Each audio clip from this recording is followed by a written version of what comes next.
Hallo, liebe Zuschauer, ich begrüße euch zu Firewatch, einem Adventure. Wir spielen die Figur Henry, der hier seinen neuen Job übernimmt, und zwar Wächter auf diesem Turm zu sein, Ausschau zu halten in einem Nationalpark nach Feuern und anderen Gefahren. Was uns erwartet? Ja, ein Adventure, ein Survival-Adventure, ein Horror-Adventure, man weiß es nicht so genau. Ich würde sagen, wir starten einfach mal ins Spiel rein. Es ist komplett in Englisch, englische Sprachausgabe, englische Untertitel, aber ich denke, das kriegen wir geregelt. Bin echt gespannt. Es hat sehr gute Kritiken im Vorfeld bekommen. Und es soll sehr, sehr atmosphärisch sein.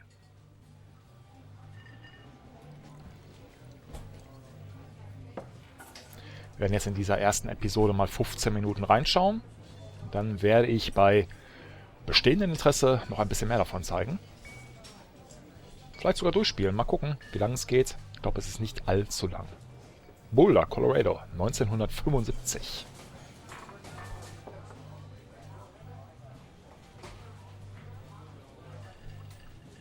Okay. Hallo Julia.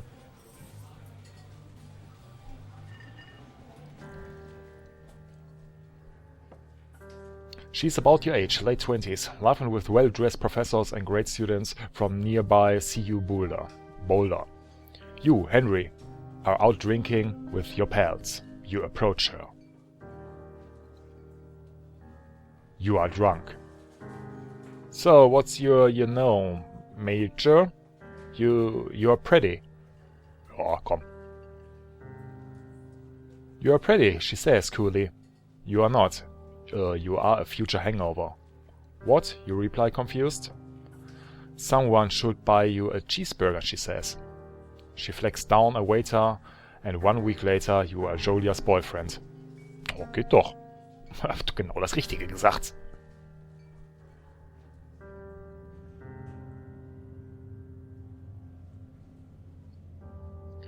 Was auch immer passiert, ich weiß es nicht genau. Es sieht jetzt erstmal nach einer glücklichen Beziehung aus und nach einem wunderbaren Aufzug. So, Backpack nehmen wir natürlich. So ein Rucksack, wo auch immer wir jetzt gerade sind. In einer Tiefgarage. Okay, irgendwo müssen wir ja zu diesem Turm kommen, dass wir unseren neuen Job dort annehmen. Ein Job in der Einsamkeit, in der einsamen Wildnis. Ich denke, wir müssen das Auto nehmen, oder? Das hört sich auf jeden Fall nicht mehr so glücklich an, wenn jemand sich dazu entschließt, ein Einsiedler zu werden. You date for over a year. She drives you absolutely nuts. It's great. You move in. You share an apartment near the school with a view of the mountains. You two drink beers out on the deck. You drink beer just about anywhere. Life is good. Julia wants to get a dog. Von mir aus. There's a scruffy undersized beagle. Julia is in love. She wants to bring it with her to class. Ich glaube nicht, dass das so gern gesehen ist. There's also an intimating but gentle-eyed German shepherd. Nothing bad could happen to Julia while walking this dog. It's badass. You pick up the beagle and she names him Bucket. You adopt the shepherd and name him Mayhem. Ich hätte schon gerne einen Schäferhund. Aber wenn sie den Beagle will, Beagle sind auch lustig. Bucket's a good dog, and a week later you've totally forgotten about the other one. Julia loves him.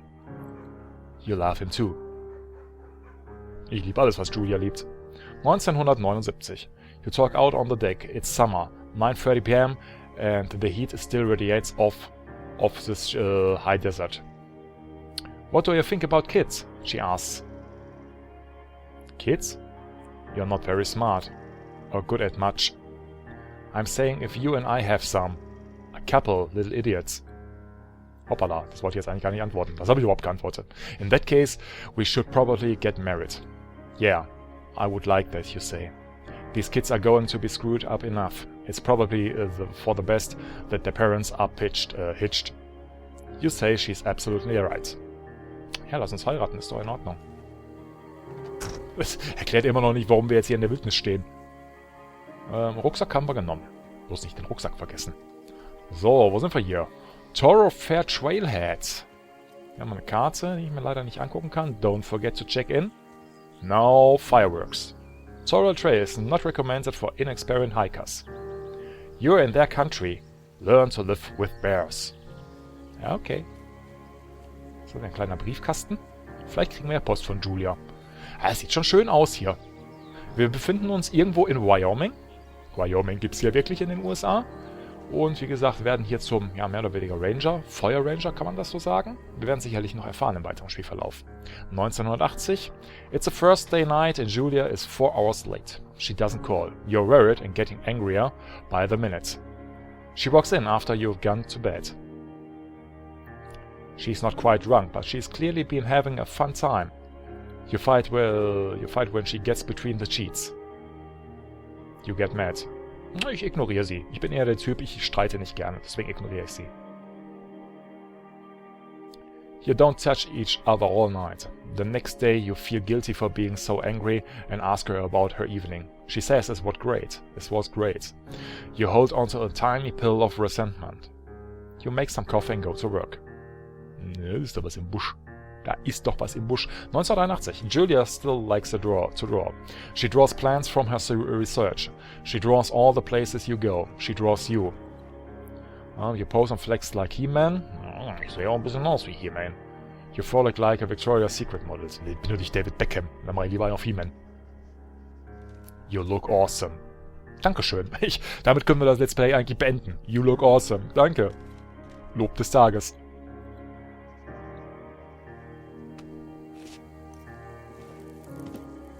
Okay. Schöne Lichtstimmung. Oh, das sieht schön aus. Das sieht schön aus. Hier würde ich auch mal gerne wandern gehen. Wandern ist ja auch eins meiner Hobbys. Das Sauerland wird regelmäßig von mir unsicher gemacht. Das hier ist genauso schön wie das Sauerland. Vielleicht sogar ein bisschen schöner. Abwarten. Wer weiß, was hier auf uns wartet. Two Forks. Fire Lookout. Oder Lookout. 8 miles. Ja, das ist noch ein ganzer Weg. Spacebar to climb over obstructions. Null Problemo, das bekomme ich hin. Nice. 1982. During the summers, you and Julia enjoy walking Bucket at night. There's a festival in town. It brings in folk from far away places. One of them tries to mug you with a knife. Was ist denn da los? Oh, was vor die Mappe. Bucket gets kicked.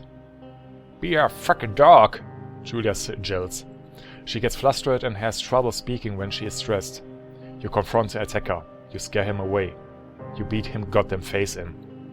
Auf jeden Fall. Your arm gets cut up, but you beat the guy to a pulp. You don't feel very tough. You cry your eyes out before the cops show up. Julia asks to take a different path from that day forward. You say okay, you don't want to go that way either. From then on, you walk by the river. 1984. Plans to have kids get waylaid by work. Julia gets offered a job at jail. Jail is in Connecticut, 2,000 miles away. It's a great job, associate department chair. She wants to move. You absolutely do not.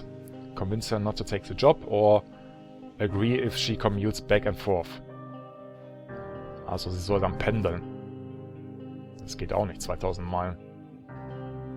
Obwohl ich will ihren Traum auch nicht zerstören. Das ist ein guter Job. You ask her if she will commute back and forth. You don't want to move to Connecticut. She says that'll be hard, but she'll do it if you won't move. You tell her not to pass it up if it's what she wants. She agrees. She flies back to Boulder 3 times each semester. 3 Mal im Jahr oder im Halbjahr. Ein Semester ist ein Halbjahr, oder? Das ist nicht viel. 1985. Julia is sent home from jail on paid leave after having an episode. She lost it on a colleague for borrowing books that were important through her research. She didn't remember she had happily loaned them to him just 2 days prior. She was found crying in the stairwell. You say that maybe you guys should talk to another about it. You make macaroni and drink wine and try to forget about it. Naja, wir sollten drüber reden, wenn wir schon so wenig sehen. Naja, jetzt sehen wir es natürlich wieder öfter. After seeing multiple doctors and having many tests, they are worried that Julia might be suffering from early onset dementia. She's 41. Oh my god. You both decide to keep a secret for now.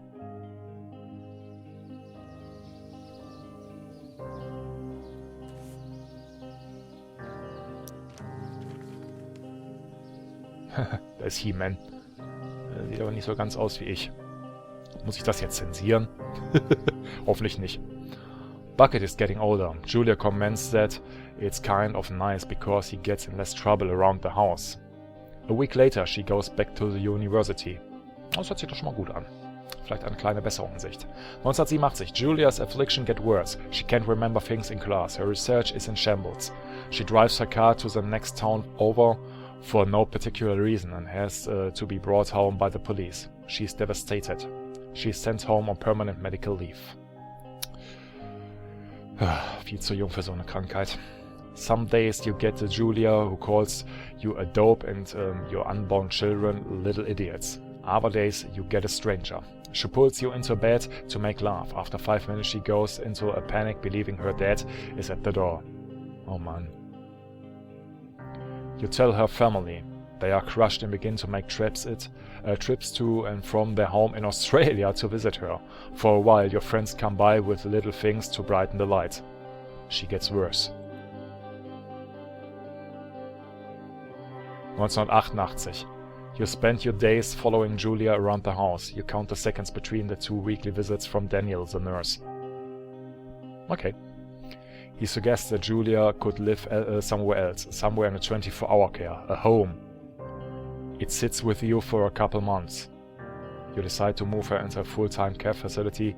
You are determined to take care of her by yourself. Nein, wir schieben sie nicht in ein Heim ab. Bis zum bitteren Ende.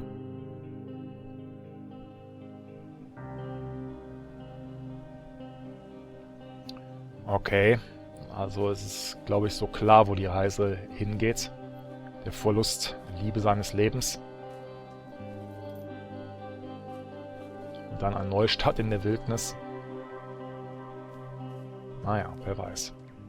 Schauen wir mal. Bloß nicht runterfallen hier. Schön vorsichtig. Oh, ein Elch. Brrr. So machen doch Elche, oder? Wie nett. It's impossibly hard. The worst is when you get mad at her. Like when she tries to cook her own food. You can't do anything without her and she can't do anything without you. When she goes to sleep you stay up for a few hours, drinking on the deck, watching baseball in the summer, college basketball in the winter. Drinking then too. You start going out after you put her to bed. The first time you do it, you worry about her getting up and walking around while you're gone. You put a chair in front of the bedroom door. Nein. Es geht doch nicht. You trust that he sleeps like a rock. Es geht wahrscheinlich beides schief. You go to the same bar at the boring end of Pearl Sands. It's nice there. Over time you tell Sheila, the bartender, everything. It's a huge weight off. You're home and in bed by 1 a.m. a couple nights a week. You look forward to those nights. 1989. One night you are stopped at the DUI checkpoint. You blow a 10.10 and are taken to jail for the night. Ich weiß nicht, wie viel das ist. 0,1 bei den Amerikanern. Ist das 1 Promille bei uns? Ich weiß es nicht genau. You consider trying to hide it, but you tell your sister-in-law Susan. Julia's parents take the next plane from Australia. They can't believe the state your house is in. Okay. Then they tell you Julia is coming to live with them. Oh god. You don't argue. You say you'll visit soon. A few weeks go by. Summer is coming and you see ad in a paper for a new job. Wahrscheinlich der Job hier. You take it.